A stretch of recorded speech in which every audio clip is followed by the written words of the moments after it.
Thanks, Mika. I'm going to read off this. Hope that's cool. It is an honor and a privilege to introduce Mike. In deciding what I was going to say this evening, by way of introduction, a job that consists of what? Giving you, the audience, a list of his laurels and bona fides, of course, positions, publications, and proving at least some familiarity on my part with his work, ideally. Better, to provide some insight on what it is that makes this particular writer's work important, and what specifically, what aspects he keeps returning to, the territory he staked out for himself, the writers that you, the reader, might blame for what it is that this particular writer does. But so I found myself staring at a page half full of quotes from David Foster Wallace and 1 to 3 word sentences consisting largely of polysyllabic modifiers, like a desire to push language, defamiliarization, recontextualization, connection, isolation. The desire to push the premise to the absurd in order to convey the absurdity of the thing as it is. Gilligan's Island, Lost in Space, Las Vegas, love, apocalyptic, touching, honest, non-cynical, redemptive. And then David Foster Wallace says, irony and cynicism were just what the U.S. hypocrisy of the 50s and 60s called for. That's what made the early postmodernists great artists. The thing about irony is that it splits things apart, gets up above them so that we can see the flaws and hypocrisies and duplicates. Sarcasm, parody, absurdism, and irony are great ways to show off stuff's mask, or strip off stuff's mask and show the unpleasant reality behind it. The problem is that once the rules of art are debunked, and once the unpleasant realities the irony diagnoses are revealed and diagnosed, then what do we do? For Mike, as with the best employers of postmodern lexicon, thinking here of Barth, Barthelme, DeLillo, and of course, Wallace, the absurd, the ironic are tools to defamiliarize us so that we can actually see it, and in doing so, recognize something in ourselves. It isn't enough to say the emperor wears no clothes if we don't see that we are the emperor. The best fiction inspires us. It shows us the cage, and it opens the door. And in this, Mike is one of the best dudes going. As Mika said, his stuff has appeared in Conjunctions, Necessary Fiction, Quarterly Conversation, The Rumpus. He is a former editor-in-chief of Sonora Review. He is a former fellow of the Wisconsin Institute for Creative Writing and the Vermont Studio Center, and he currently serves as the reviews editor and assistant fiction editor for Diagram. Ladies and gentlemen, it is my very great pleasure to introduce to you Michael Sheehan.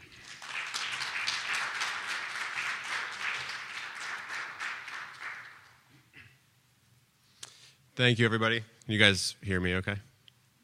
It's actually fairly small. I don't think I need the microphone. But thank you guys all for coming out. It's kind of a cold and somewhat wet night, so I really appreciate that you're here to be here with me. I'm going to read a story from this book, Proposals for the Recovery of the Apparently Drowned, that I know some of you guys have read and some of you have heard, so I hope you don't mind it. But it's one of my favorites. Someone asked this earlier what my favorite was, and I didn't say this story, but this is one of them. So I'm going to read a story called The Horror, and then if we have time afterwards, I'm open for questions or whatever. So again, thank you.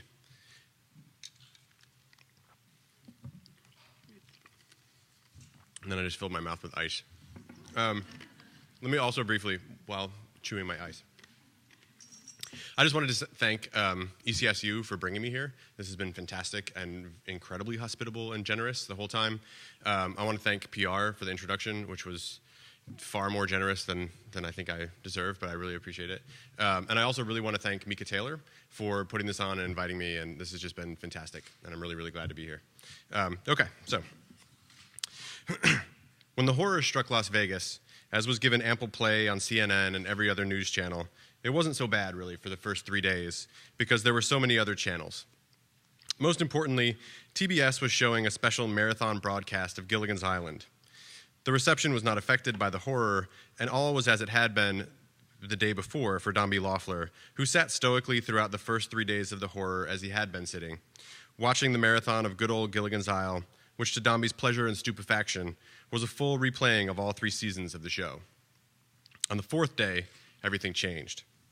Outside, looters who remained in the city despite the emergency evac notice and the sirens wailing from hidden locations like 1,000 unseen minarets had taken over the strip, which now teemed with debris and garbage, the shattered remains of 100 roulette wheels mingling in the street with tattered tumbleweeds of felt, torn from low-stakes poker tables, and in the midst of it all, along with the small fires that now raged and now died down in the Canalicular, Venetian, the Pyramidal Luxor, and escaped, the fires did, in wisps like flicking tongues from the windows of the mock Empire State Building that still presided in its attenuated and charred prestige over the ruinous Carthage of the faux New York skyline. The Eiffel Tower lay in the street, its iron rungs twisted, its sides coated with scraps of cheap booklets soliciting sex and half-price day-of tickets to the comic Louis Anderson, among others. The looters had torn the strip apart, working for hours to tear the slots and tables from each casino, stealing food and souvenirs, throwing bedding and furniture out of 20th-story windows, and later setting them aflame in the streets. Dombey had not been outside since the beginning of the Gilligan's Island Marathon or for the 30 days prior, and so he was unaware of the horror's after effects on his city. He knew in some way of the horror, since of course TV programming is very intrusive, and messages crawled across the bottom of the screen, beginning during the final 15 minutes of Season 2, Episode 22, Forward March, in which a gorilla on the island discovers a cave with a hidden cache of World War II weapons and besieges the castaways, hurling hand grenades from behind a bush, which really is the best part, detailing the call for Las Vegans to evacuate the city immediately, but peaceably, related to the, quote, toxic event, which was quickly dubbed the horror by the local Fox News syndicate, though by that time Dombey had stopped looking for answers about the sirens that continued all day from somewhere outside, forcing him to raise the volume to a probably pretty unsafe level, and had checked his doors were locked and settled in for Season 2, Episode 26, Will the Real Mr. Howell Please Stand Up? Dombey was closing in on Gilligan's Island unexpected finale, Season 3, Episode 30, Gilligan the Goddess. He was actually right in the middle of Season 3, Episode 25, The Secret of the Island, when it still seems possible the castaways will discover a way off the island, when the screen suddenly blacked out and then presently was restored by the red, blue, green emergency broadcast, which, since the TV volume was turned loud enough to ensure dialogue and canned laughter could be heard above the keening wails coming through the window, caused Dombey to jump and in the process throw the remote, which he hadn't used since adjusting the volume up, but which was his only immediate hope of turning the volume down, and so he stumbled from the sofa and crawled to the TV set, clicking it off in his panic.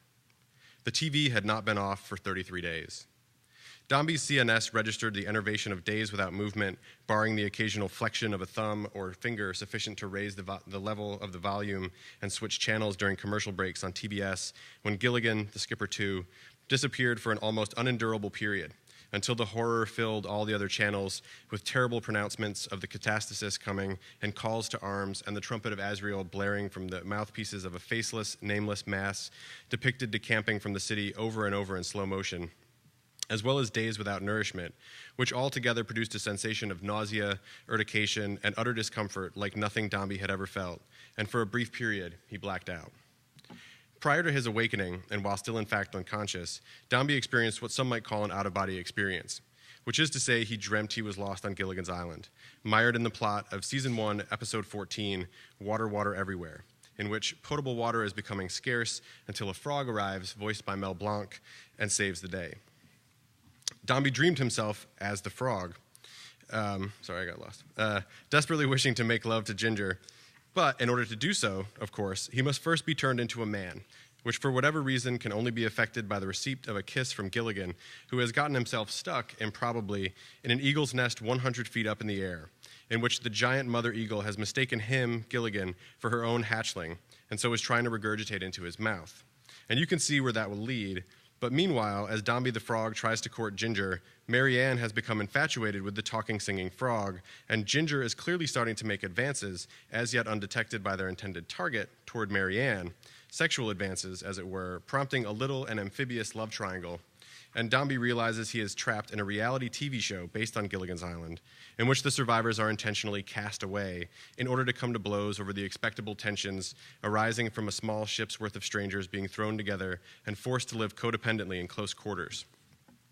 Much like the plot from which really this paranormal experience is likely a derivative, born of hours and hours of Gilligan's Island saturating his mind, of Season 1, Episode 2, Home Sweet Hut, wherein the castaways build a communal hut which only causes conflict until the point that no one can stand it anymore, and so all the castaways decide to build their own huts, a tidy solution, irrespective of the incredible proximity of the huts of necessity, and of course the show lets the matter rest. As though these 7 people at sea would get along any better in separate huts set a few feet apart than they did in the one hut, even taking as a given that the individuated huts were improbably modern and well outfitted. This oniric interlude was, albeit stressful in its thwarted sexual desires and sophomoric pleasure derived from petty and tiresome altercations, actually a nice reprieve from the reality of the scene at just that moment, with an oddly orange aureole of light outlining the bulky figure of Dombey, crumpled crudely against the faux wood feet of the coffee table, breathing as though in pain, with the occasional gasp common to those afflicted with apnea. Dombey, awaking finally on day 4 to the dirty vista of his red gilded rug, into which his face was pressed heavily, knew nothing of the world outside. He managed to calm himself down and turn the TV back on and get the volume quickly under control. All the stations were showing the same emergency broadcast signal. Dombey sat back on the dusty red gilded rug, despondent. The emergency broadcast continued to blare at a quieter level, its ominous B-flat minor mingling with that of the sirens coming from wherever outside. Had Dombey been counting, he would have understood that this marked hour 52 of the horror, the afternoon of day 4. The pixelated image on the screen dumbly told him what had happened and repeated the need for any remaining residents to immediately evacuate the area, emergency quarantine stations having been established in the following places, etc., and any remaining, quote, victims should, quote, immediately proceed to the nearest. Dombey understood it was time he faced his phobias and went out to find exactly why Gilligan's Island had been taken from him, hoping still to see the ending of the show. A panic set in as Dombey began moving his limbs in the slow machinations of standing, the understanding that the island was lost to him. He would have to navigate the world outside again. In a TV movie, Rescue from Gilligan's Island, rejoining the cast of Gilligan's Island, except Tina Louise, replaced by Judith Baldwin as Ginger, the survivors are rescued, reunite in Hawaii 1 year later, and decide to celebrate their 3-hour catastrophe with a short cruise, which you can already guess what happens. That they would get shipwrecked a second time is bad enough, but that they would ever step foot on a cruise ship after their experience is simply faulty logic. The already rather precarious structure of the world within the show is damaged by this premise, insofar as the viewer no longer finds the characters' motivations plausible. Their other actions on the show are grounded by being in response to something outside the character's control, namely a tropical storm. The weather started getting rough, the tiny ship was tossed. If not for the courage of the fearless crew, the minnow would be lost, leaving them shipwrecked on an uncharted, uninhabited island somewhere in the Pacific. What had happened to Dombey, that which had left him stranded here, agoraphobic, afraid, unsure of how to ever return to wherever he'd been before, was unnameable. He thought of it as inertia, the slow leaking away of energy from a life system. Eventually, everything comes to a stop.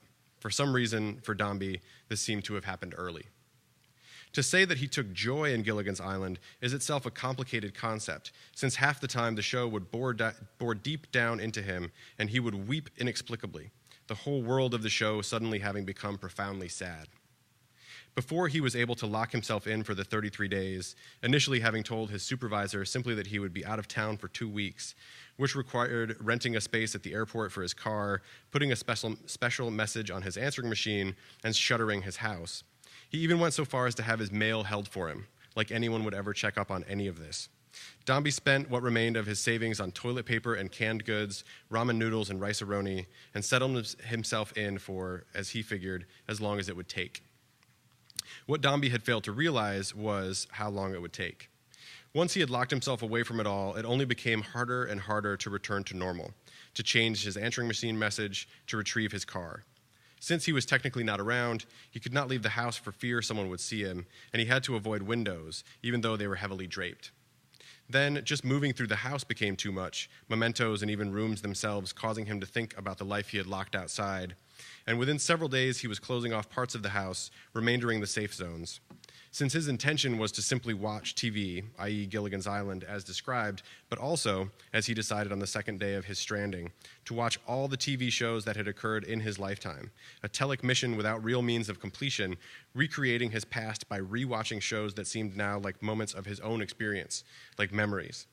Only the least necessary parts of the house for this enterprise were left to him. This caused an obvious problem with regard to going to the bathroom, which issue created levels and levels of anxiety and obsessive thinking on Dombey's part, but to suffice it to say, a solution was reached, however uncomfortable.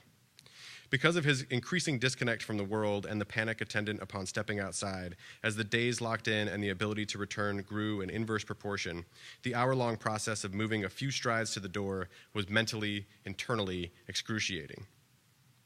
Dombey had not seen daylight since shutting himself in, and he had not thought to expect such a stark contrast. The effect was almost precisely that achieved by the cut between Dorothy's black and white Kansas home and the land of Oz outside her door, or between the first and second season of Gilligan's Island, the former being black and white, the latter technicolor. A fluorescent, photonic, putrid orange light poured in, created by the refraction of the city's thousands of electric lights from casinos, street lamps, abandoned car headlights, homes, etc., in the luminous cloud cover that wafted thickly just above the rooftops. What most people failed to register about the horror was this cloud cover effect, created by the chemical mixing in situ of the materials dumped on US Highway 93 and the natural components of air, perhaps including the carbon monoxide created by the cars that attempted to flee the event. The materials were, the government later acknowledged, en route to Yucca Mountain and the underground nuclear waste storage facility there, which was not supposed to be in operation for many years to come, despite having initially been online for 2001 at the latest. The truck carrying the materials, estimated to be 17 tons, lost control coming down a steep grade, jackknifed in an attempt to regain control and decelerate, and then rolled onto its side, emptying the contents of its tarpaulin-covered bed onto the highway, where tightly sealed containers of nuclear waste materials were damaged and even forced open by the impact created by the speed at which the truck had been traveling. 23 cars coming down the highway behind and or driving along in front of the truck were involved in the initial accident, which resulted in the deaths of 7, the youngest of whom was 4, Elaine Myers, who was allowed, despite precautions on the vehicle, to ride in the front passenger seat of her mother's sedan without a seatbelt, the oldest of whom was 91, Reginald Anderson of San Joaquin, California, a longtime gambler, and included, the deaths did, the driver of the truck. The obvious details, number of cars and persons involved, time, location, collateral damage of the incident were reported by police who arrived on the scene and later died of radiation sickness. A 2-mile section of the highway was shut down within an hour, and as the chemical cloud began to form from the spilled substance in the air, the call for the city to evacuate from the path of the oncoming toxic event went out. Such a toxic event could perhaps have been expected to happen from some basic probability regarding the number of trucks coming through the area, the personnel hired to drive the trucks, nothing against them, just noting they were not highly trained specialists in this instance as much as commercial truckers, and hey, quandique bonus dormitat homeris, that's what you get for reading Latin in front of people. And the highly toxic composition of the materials being transmitted, along with a rough statistical analysis of accidents occurring on that particular stretch of highway.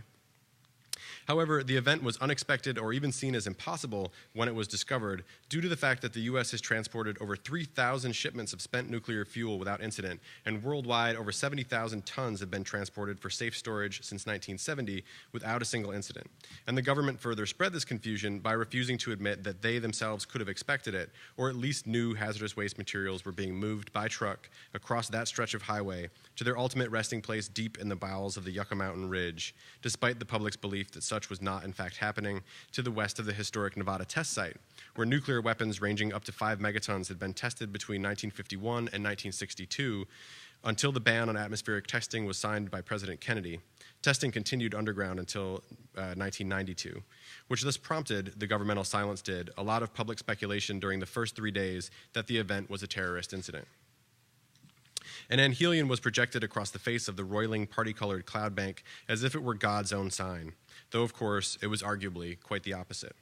The whole scene, when looking up, was so beautiful as to almost completely invert the viewer, though once the viewer's gaze was lowered, the littered streets were gray, except where rogue fires still burned brightly, and the orange light gave everything an unreal aura, like walking in daylight while wearing 3D glasses. Dombey crawled on all fours out into the street and did not look up.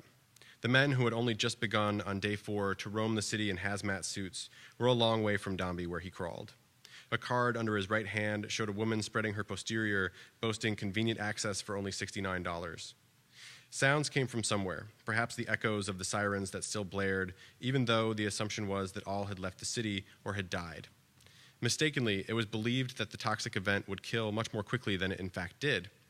This should have been better anticipated, the slow rate of decline, since during the decade of atmospheric tests begun in the 1950s in this same and nearby areas, the fallout from nuclear tests at the Nevada test site birthed various types of cancer in hundreds of thousands of people, many of whose families are even still tied up in litigations trying to claim the government's proffered reparations for this oversight. Or would die, which, callous though it sounds, there is only so much anyone can do for the drowning, the irradiated, the burned.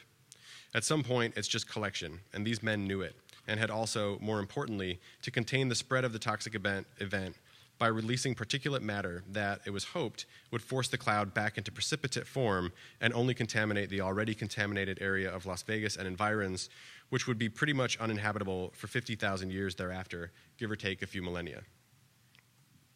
Mirroring Dombey's own posture, a mangy dog waddled timorously down the same street, maintaining at all points a radius of at least 30 feet from Dombey, where he crawled, which was not out of pain or even really horror-specific terror, so much as a nascent anxiety attack that was right on the verge of his consciousness and could only be, was then being, talked down by moving slowly, close to the earth, refusing to look up and register the scene before him for more time than was required to ascertain his approximate whereabouts, and also, of course, mumbling repeatedly to himself, offering realistic assurances to counter his obsessive panic, like, nothing bad is happening, you'll be fine, there's nothing ahead of you in the street, you can walk down the street. Normal people walk down streets all the time, every day. You can walk down the street. You are a normal adult person. You are fine, etc., which all related specifically to Dombey's own personal issues about leaving the house and moving through the real world, rather than having anything at all to do with the horror, which would naturally have prompted the opposite mantra, as was sensible, the world in which he crawled being so severely contaminated as to kill living things whose genesis would so far outdate Dombey's demise as to make a consideration of the time lapse silly. The dog, Rusty, had not been without owners for long, but long enough.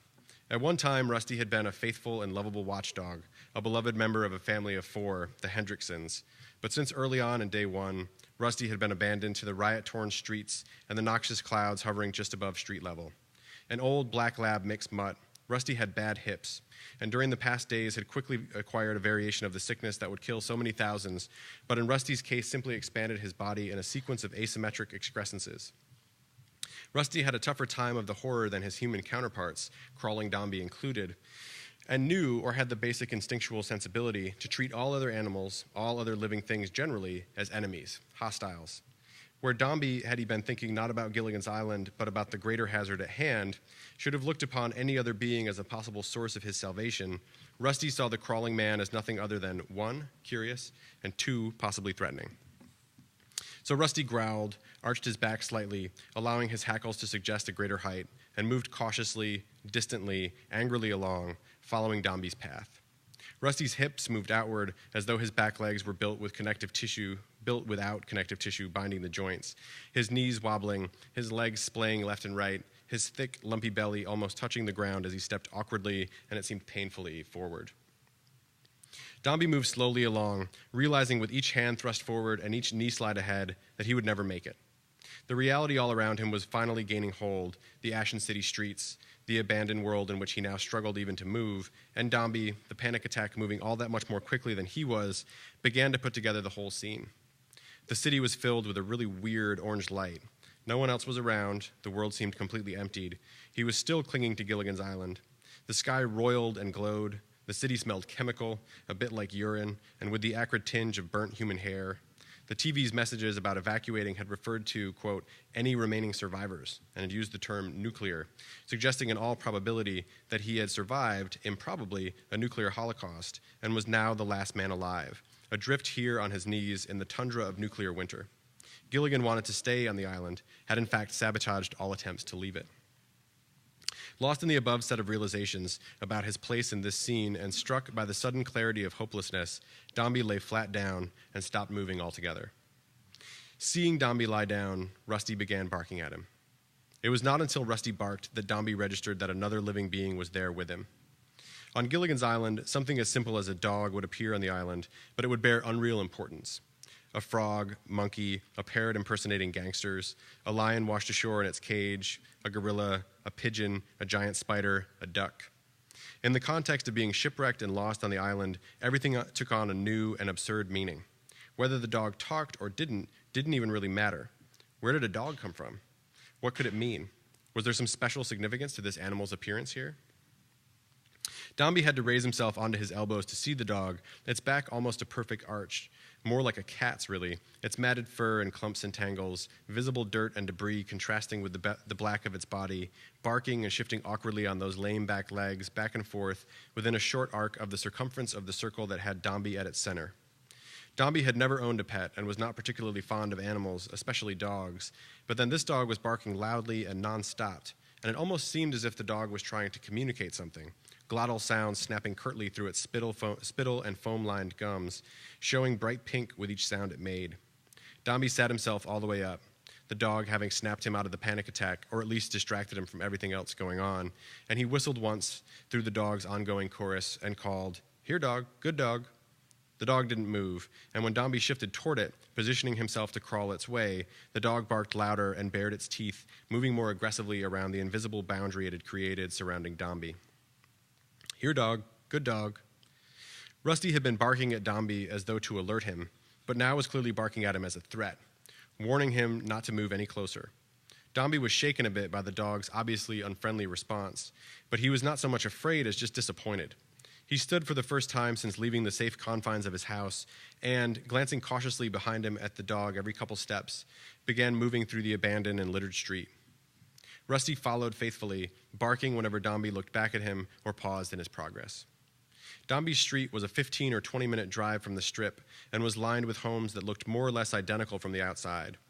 Barring the scraps of paper that ominously fluttered past, and the unreal sky, and the smell, and the distant sound of the sirens still blaring, the empty street was quite nice. The looters now gone, having left behind one house splintered and the next pristine, the untouched condos stood empty of occupants but preserved within, as though they showed the fashions of the time in a to-scale museum.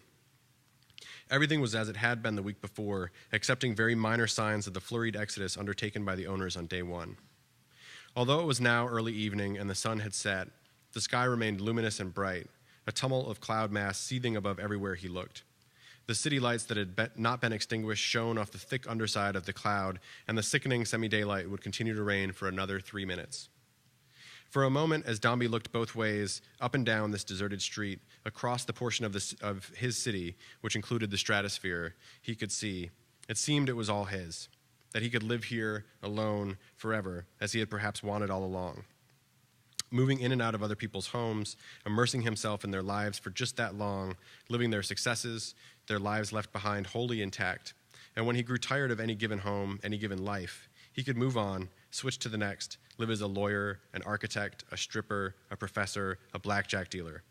It was a paradise, this abandoned city, filled perfectly with all he needed, with the molds of any life he wished to imagine were his. Dombey walked out to the center of his street, Rusty arched and growling 30 feet away, and looked up at the improbably radiant sky. The orange and red and pink and coral and carnation and cerise and fuchsia and tangerine and gamboge and goldenrod and lemon and carmine and mustard and ochre and sienna and pear and pumpkin and peach and saffron and tawny and vermilion and terracotta and wheat and zinwaldite and wisteria and thistle and ruby and russet and puce and persimmon and orchid and heliotrope and old rose and chestnut and denim and ecru and emerald and eggplant and gold and lavender and lilac and chiffon and cinnabar and cyan and carrot and olivine and tea rose and buff and tan and fawn and mahogany and hazel and tangelo sky. And a single flake appeared above him, not 15 feet above his head, falling slowly, a tiny colorless flake, and he watched it as it fell, coming closer and closer until it landed softly on his cheek. All around him now, as he lowered his gaze, these flakes of seemingly supernal snow were falling, and the street began to show their almost pearlescent cover. Rusty's pelt, where he stood, growling and shuffling side to side in his awkward gait, showed the shimmering traces of the precipitate. The sky was shedding its colors now, turning ashen and wan and gray as the flakes fell more steadily, showering down blizzard-like, thickly coating the Vegas streets and Dombey himself, his arms now down at his side, his feet ankle-deep in the accumulate. Rusty began moving closer, barking as he did, until he was within 3 feet of Dombey. He continued to bark as he moved even closer, his sense of potential threat overcome by his confusion about the falling flakes filling the world around him. Dombey could no longer see through the precipitate falling everywhere, and he found himself sinking to his knees. Rusty shifted from barking to whimpering and edged closer to Dombey, pressing his nose against the man's side, pushing his disfigured body tight against the lumpy form of the now nearly seated man, as though for warmth. Though his back legs barely supported him in the effort, and the convex curve of his spine essentially made the act impossible, Rusty wrapped his front paws around Dombey's left arm and began thrusting, pumping the air while stepping side to side, his awkward legs in fetal curl, denying him any but the fantasy of the act, if dogs could fantasize, and the pleasure of physical canine love. Flakes fell like paint peeling off the celestial palimpsest, revealing what had been there all along. The colorful, unreal sky was moving atavistically back to black and white, back to the origins of things, the world that once was. His effort at taking action had come to naught. Dombey realized he'd never see the castaways leave the island. For a moment, he had the strange sense of having left something behind, and yet, out here, he was also newly full of importance. He was acutely aware of himself, aware that this was him here. He'd managed the shift from inertia to action after all, hadn't he? Gilligan's Island had gone from his primary reason for being to something somewhere in the background. This moment, this was his. Something about this struck Dombey as beautiful. Slowly sinking in the ashy matter while the dog humped the air between them, Dombey continued to look up. Thanks.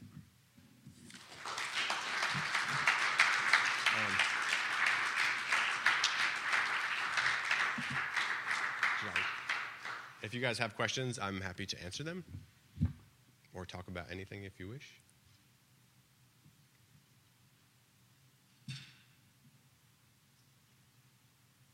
Yeah? What was your inspiration for that story?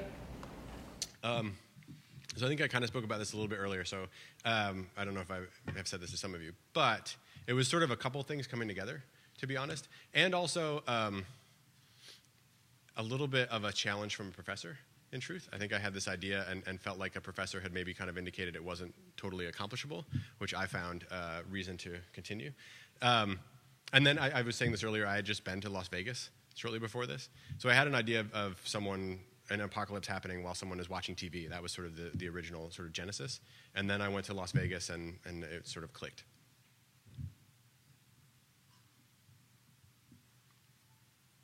Yeah? How long did it take you to write the whole book? It's a good question. So total, it's many years. I first wrote that story in the spring of 2008, I think. So that's 5 years already, 5 years. That's not maybe the best reflection. So the stories themselves were written over the course of probably 2 or 3 years, maybe even a little bit more than that. And then there was a lot of editing, a lot of revising. Putting the book together as a whole took probably about a year or thereabouts. Yeah? Did you go back and show your professor that when you were done? Oh, yeah, that was for a class. I only mentioned that as a challenge, not that I encourage it, but maybe. That was a class where I think a lot of the students were very, very supportive, those who are here this evening. And I think the professor did enjoy it. It wasn't like it was like I did something bad and he didn't like it. I think it was just that I had gotten a sense from him that what I wanted to do wasn't what he wanted to see. And I think I was wrong, but it worked out, story-wise.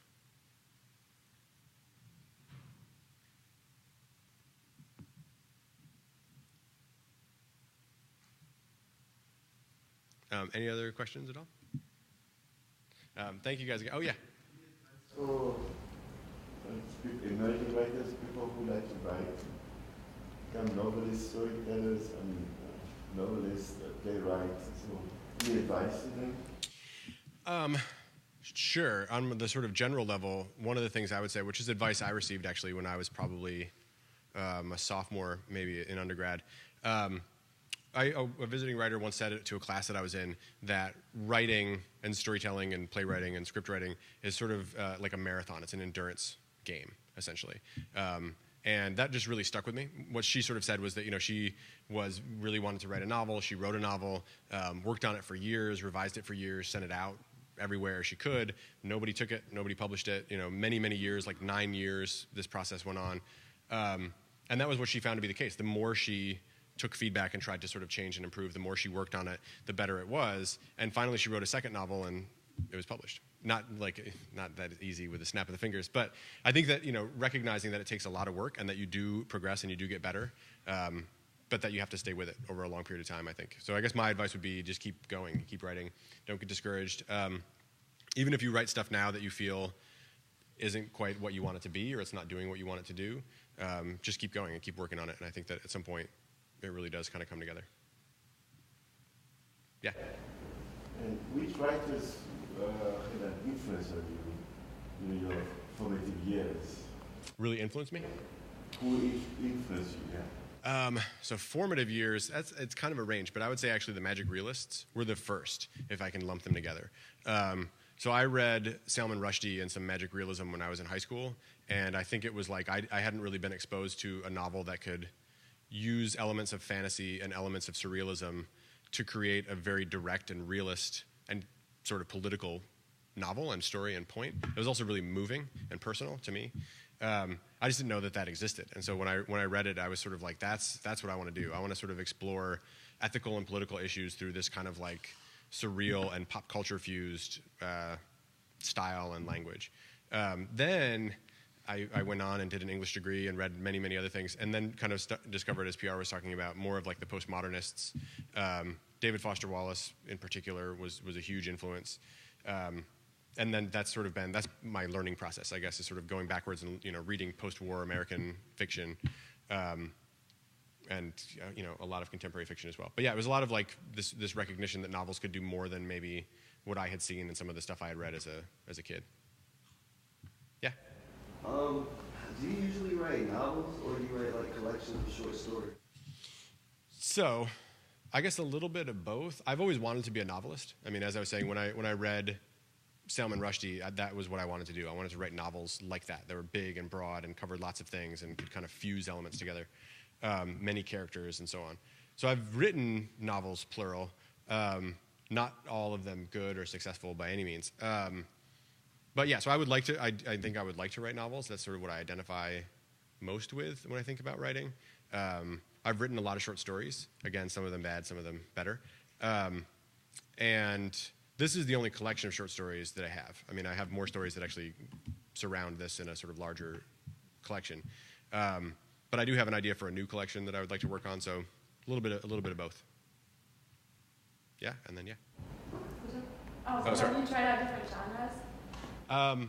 Yeah, not really. What I like to actually do, I sort of like to pull from genres and mix it together into a sort of melange, which just depends. I mean, that story to me kind of takes some elements that are a little bit fantastical or unrealistic. It definitely, I think, kind of uses some sci-fi, which relies on actual science and technology to sort of like skew it and make an alternate reality.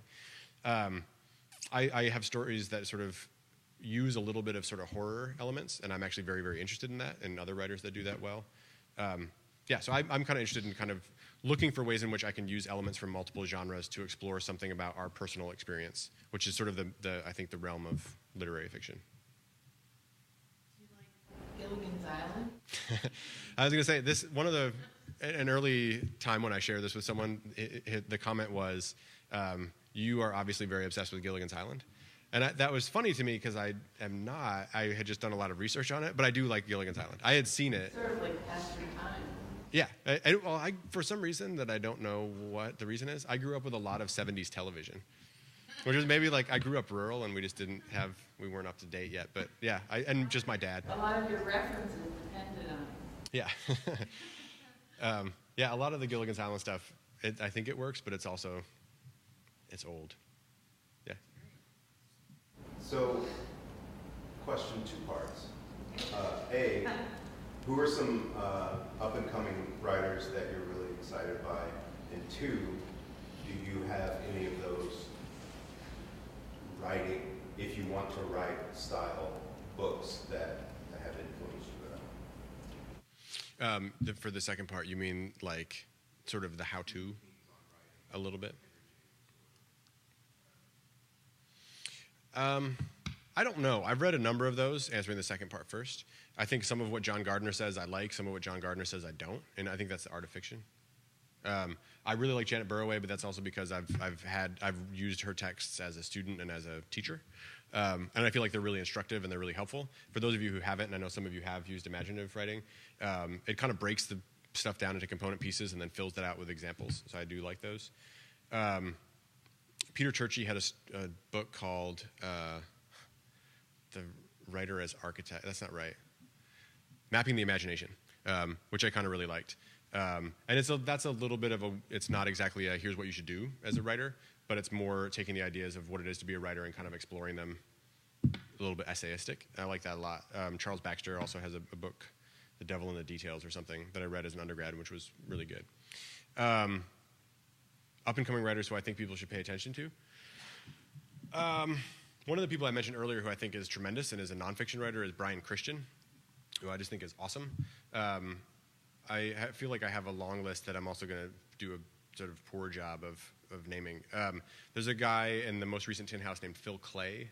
I recommend the most recent Tin House. I should say that, I guess. Phil Clay is, I think, sort of a new writer. I don't know how new exactly, but has a first collection coming out. He is a Marine, I think, a Iraq War veteran, and has a series of stories that are sort of exploring his experience there. Maybe not quite as you would think, I guess, if that makes sense. They're not journalistic. And I thought that was really great. I like Anthony Doerr. Karen Russell, I think, is really good. All of these people I'm also just naming the most recent Tin House, so that's like what's in my head. Yeah, I didn't do that justice at all, but yeah, those are a number of people, I guess, that I've read in the past month that come to mind quickly. Follow-up question. Yeah. Could you, like, come up with an extemporaneous poem about your experience today? No, I can't. For the poets in the audience, I'm like the worst poet in the world, so I won't do that to you, nor to me. But I do appreciate, I do appreciate that got brought up. Any other questions at all that you guys have? Yeah. Like, where do you see your career in like 10 years? I had an immediate sort of sarcastic answer to that, but I'm not going to go with that one. Where do I see my career in 10 years? I really don't know. I would very much just, I mean, as we spoke about a moment ago, I would like to have novels plural published at that point. I feel like I have certainly written them. Again, I think some of them are bad. And I think that I'll continue to write more collections and stories and novels. And I would love to see those published and sort of out in the world. That's kind of the best I can do with that. Yeah? Yeah. What's your process look like when you're starting a story or you get an idea or inspiration? How does it materialize? It varies a little bit. I typically sort of, I try to force myself to write ideally daily. And so I'm sitting there, and it takes a little while of essentially throat clearing where I'm forcing myself to write and it's not particularly good. And then I kind of get into it a little bit and I write very fast, and so I just generate a lot. So my process is kind of like a lot of generation up front, and then coming back to those drafts and trying to figure out how do I finish them, how do I fix them, is there anything worthy there? And then the second part of that is I take a lot of notes, usually on sort of story starts or lines or ideas or images, and a lot of those just linger, usually for a great deal of time, and then I'll kind of come back and feel like there was something good to that, I just don't know what to write about it. And then it sort of at some point, just like inspiration hits, and I all of a sudden have an image and can finish the story or finish the idea. But yeah, usually it's sort of like writing a lot very quickly and then having to go back through and do a lot of cleanup and a lot of fixing. Do you get visual images? Kind of. I mean, that story that I read, actually, I had approached, this hasn't happened yet, so if it does, hopefully I can share it, but it hasn't happened. I actually approached an animator related to that story because some of it was very visual to me, and I just thought it would be kind of really cool to work with someone to have them kind of visualize it, which maybe was incredibly like self-indulgent. But yeah, so that story did. Some of the images were almost like very, very clear graphic novel or animated sort of images in my head. Not always. Some of them, even other stories that are very visual, and that's like a big part of the story, I don't necessarily, it doesn't come to me visually as much as it comes to me linguistically, if that makes sense. Like I kind of have the sound and the words, but I don't have the images as much. It kind of depends. Yeah? Where do you escape to write? Like certain areas of the house, a park? I spoke about this earlier in a class in terms of the way that your physical location, I think, can be important in terms of how your process works. My physical location tends to be like kind of slouched in a couch. That works really well for me. And I mean, like I'll make myself sit at my desk sometimes, and it's just like something about it doesn't really work. Yeah. So I mean, in terms of escaping, this is maybe not the best answer. I can write pretty much anywhere. I just have to write with music, and that's more the escape part for me. Like if I sit in a coffee shop with no headphones, I'm going to be tremendously distracted and not get anything done. If I sit in my house with no headphones, I would probably be tremendously distracted and get nothing done. But if I listen to music, I can pretty much zone out everything else and just write, no matter where I am or where I'm sitting.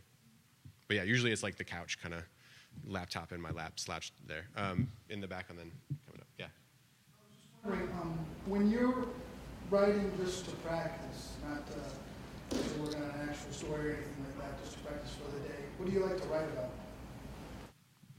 The way that I would think about it, if I'm writing just to practice, is I would actually write I would be, I think, less concerned with what it's about and more concerned with the words themselves.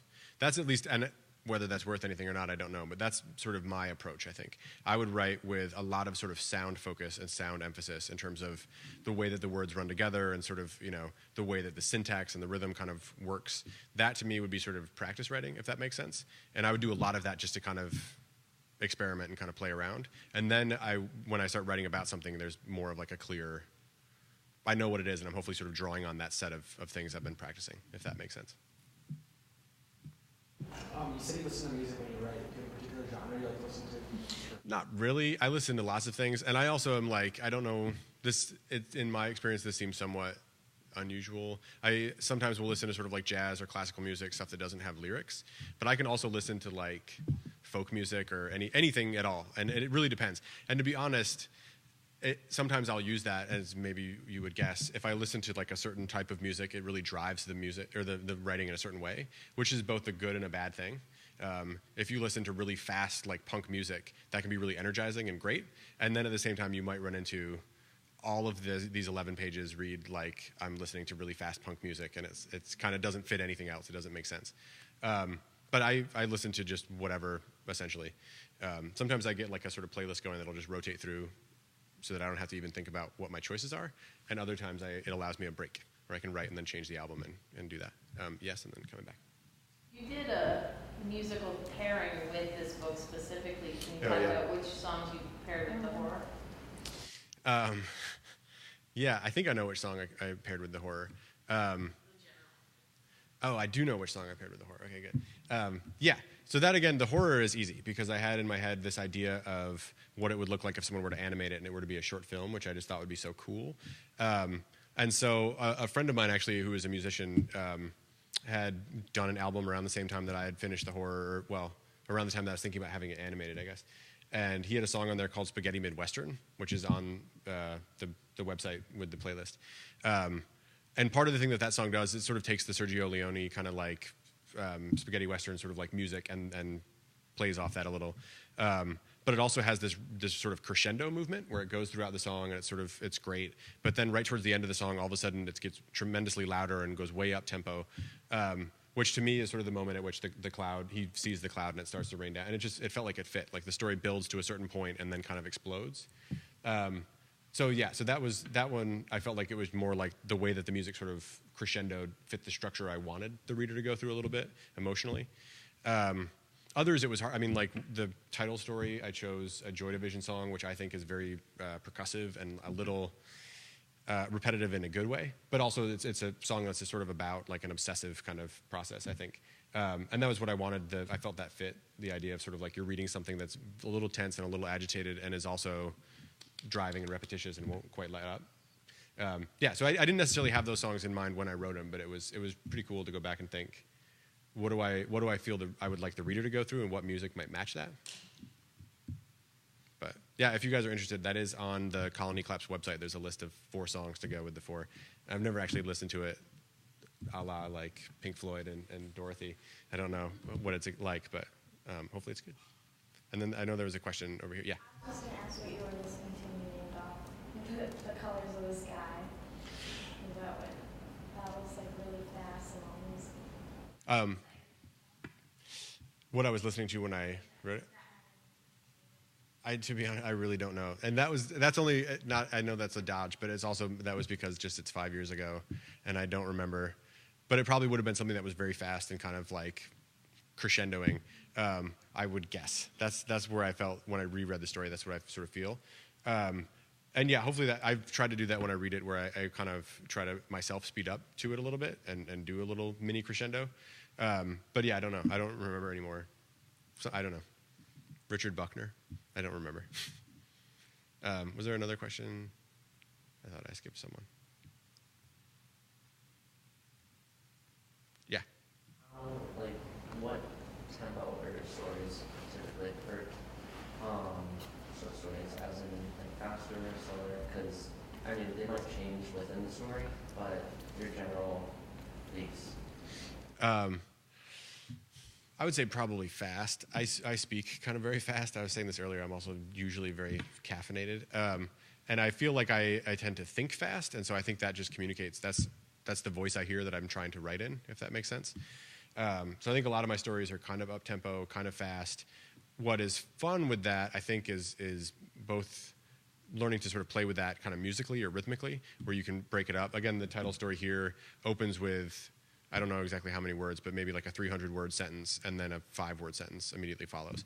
And so it's like, once I become aware of my own tempo, I can kind of try and shift tempo within paragraphs, within pages. But what was the other point I was going to make? That story also was an attempt to kind of really stilt the language and make it such that because the character sort of freezes herself in a moment and kind of traps her own consciousness, the idea was that the language would kind of map onto that, if that makes sense. So even though the tempo to me seems fast, kind of, it's also intended to be almost like just a sustained note. It's sort of, it's like the more the language kind of builds up, it's just building on itself over and over and over again and not moving anywhere. But yeah, anyway, so kind of fast tempo, but I like to play with tempo and rhythm a little bit if I can. Great. Thank you, guys.